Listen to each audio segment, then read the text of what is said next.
Hi guys, সবাইকে welcome আমার এই third episode of face pack সিরিজে। আজকে আমি তোমাদের সাথে শেয়ার করব আরেকটা নতুন ফেস প্যাক। চলো ফেস প্যাকটা বানিয়ে নেওয়া যাক।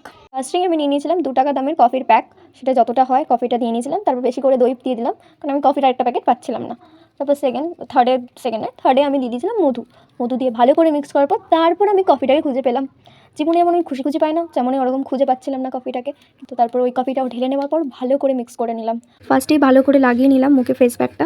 তা দেখো, এতে তোমাদের অনেকগুলো বেনিফিট আছে। ফার্স্ট, যারা ঢ্যাপ করে রাত্রেবেলা ফোন দেখো আর ঢ্যাপ করে তোমাদের চোখের নিচে কালি পড়ে যায়, হ্যাঁ ডার্ক সার্কেল হয়ে যায়, তো ওই ডার্ক সার্কেল রিমুভ হবে এটাতে অনেকটাই। আর সেকেন্ড, যে সূর্যি মামা আমাদের বাইরে গেলেই হাম্পি দেয়, হ্যাঁ একদম ট্যানও রিমুভ হবে এটাতে। আর তাছাড়া মুখ তো উজ্জ্বল করবেই তোমাদের। আর তারপর 10 মিনিট রাখার পর আমি এটাকে ধুয়ে নিলাম ভালো করে। দেখতেই পাচ্ছ তোমরা রেজাল্টটা। দেখো, তোমরাও এটা ট্রাই করে দেখো আর আমাকে কমেন্টে জানিও যে কেমন ফেস প্যাকটা। চলো আজকের মতন বাই।